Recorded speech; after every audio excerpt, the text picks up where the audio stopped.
Hi, my name is Michael Steffen, and this is a Baptist biography video for William Carey, a book we read in class for Cst300, History of Baptist Thought. A couple points I want to get across with regard to William Carey are his life before the mission field, his life on the mission field, and as well as some of the major accomplishments he had and why they matter to Christians today. William Carey was born August 17, 1761 in Paulsbury. He was the son of Edmund and Elizabeth Carey, who were weavers, and he had a very modest upbringing. His family belonged to the Church of England, and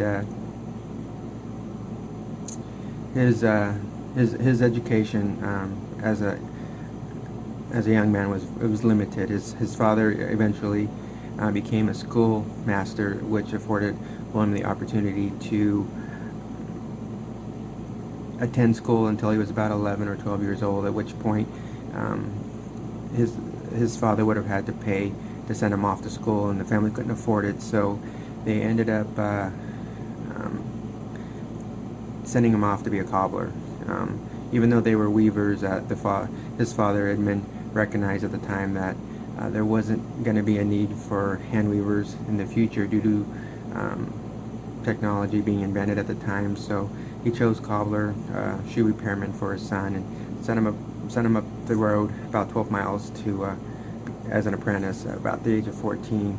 During this time, William continued studying and excelling in languages, Greek at that time, and Latin, but eventually Hebrew. And during this time, he met a gentleman by the name of John War, and John, who was also an apprentice under the same journeyman cobbler as William, was a dissenter, and eventually William left the Anglican Church and became a Baptist, a particular Baptist, and with the Calvinist views.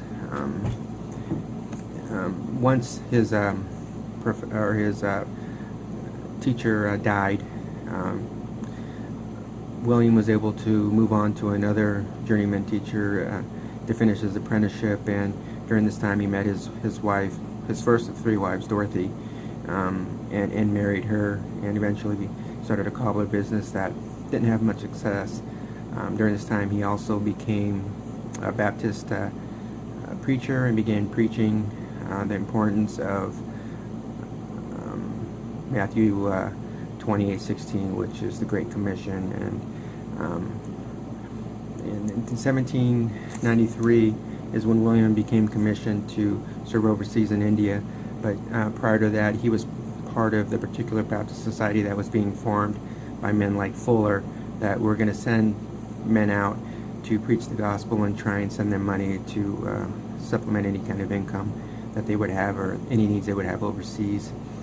William was able to convince his wife to go, even though they had a couple of years prior lost a daughter, and his wife was suffering from some depression from it, but William was able to convince her to go, and she took her sister with her, so it helped her through this time. Once they reached the mission field, life was very hard for them. They had many difficulties and surviving, and the money that they were expecting to come from back home due to the war that was happening just wasn't coming. It was slow to come, and the payments were far and few. So William was able to secure a position as an Indigo manager, and with this afforded him the money he needed to pay bills, support his family, and eventually begin printing Bibles that he had translated from English into Bangladesh. And in 1794, William became ill, and then not too long after that, his son Peter ended up dying. And this second death of one of their children led his wife to just succumb to the loss of a second child, and she just her depression became a mental illness for her, and at that point she sort of just struggled with it for the rest of her life. And I think it was very hard for William to deal with his wife being in this state. She was constantly accusing him and making accusations that weren't true. I think some of the major accomplishments in William's life are in 1797 the translation of the New Testament into Bangladesh was huge. I think it was important for converts that they would have something to read, a Bible. And in 1800, William's first convert, or Hindu convert, was Krishna Pal, and he was the first guy he baptized. And eventually, William secured a position at the Fort William College in Calcutta as a language teacher, and he was sort of in charge of that department and teaching people the customs and the ways of the Indians and some of their practices. And then in 1807, Dorothy, who had suffered from mental illness, got sick, and she got a really bad fever. She ended up dying from the fever, and then the following year, William married his second wife, Charlotte. And Charlotte, who he didn't marry, within a year, basically, he married her. It created a little bit of concern within the missionary circles because he was getting married so soon, but there was a need there. He really cared about her and cared for her and loved her, but he also needed someone to help with his children. Yeah, he sort of lacked some of those qualities that fathers, have, or fathers need. And it's not to say he wasn't a loving man, but to some degree, from the reading, it almost seems like he might have just overlooked some of his fatherly duties. But Charlotte, unlike Dorothy, was educated. His first wife Dorothy was uneducated, and she was basically illiterate. And he ended up teaching her how to read and write. But Charlotte, she was the opposite. She was very smart and spoke many languages, so she was actually able to help him with his work. And I think she, by many degrees, like I say, she was his equal.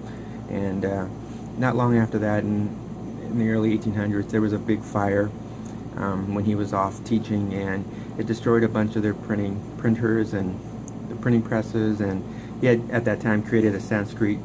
He was working on a Sanskrit dictionary, and all of that stuff got burnt up and destroyed, as well as a bunch of Bibles. But he ended up, through the help of those back home in England and notifying them of the tragedy, they were able back home to go through the different churches and send him money, enough money to repair and replace everything that was destroyed. So I think back home, the missionary work that he was doing was starting to be recognized, and for that, the Lord blessed him through the helpings of others to continue the work he was doing. And in 1821, Charlotte, his second wife, passed away, and I think William took that very hard. He was, he fell into a bit of a depression himself, but he was able to stay focused on his work and carry on. And then a couple years later, he married his third wife, Grace, who he was married to until he died. And on June 9th, 1834, he died from medical issues. But I think some of the other important things he did was his lifelong fight against sati and infanticides. So basically, the infanticides was if you were a Hindu or you lived in India and you had a child who was born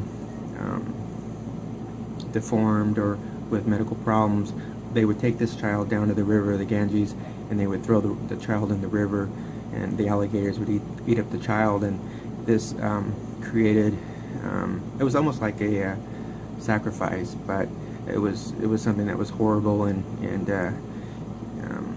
William fought against it and was able to get that rule outlawed so that it wouldn't continue. And then the other thing he worked on was a sati, which is a Hindu practice where when the husband dies, they they kill the wife. So they basically will burn the husband, but in the process, and if he's married, they'll put his wife in there with him who's alive, and they'll burn her to death. And he actually witnesses in the book, probably in the middle of the book, it tells of a story where he witnessed this, and how he tried to stop it, but he was unable to, and that affected him. And he spent basically almost 40 years of his life there fighting against this, and at the end of his life he was able to get it outlawed.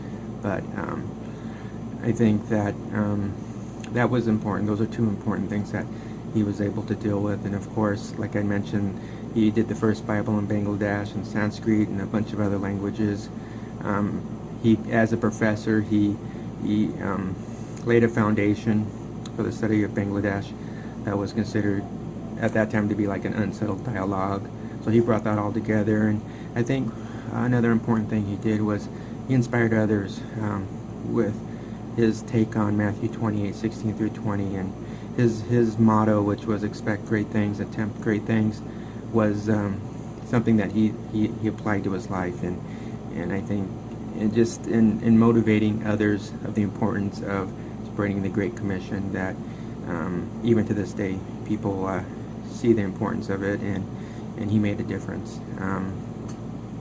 One last thing I think he did that was important is he founded the Sarapur College, which was at that time like a theology school, and helped training missionaries that came over to reach the people of India. So he lived a very exciting, eventful life, and though he did suffer some tragedy, I think the way that the Lord used him to spread the good news and to motivate others to see the importance of the Matthew 28:16 through 20, I think is lifelong, and it's probably the legacy he would want to be remembered for, which was spreading the good news.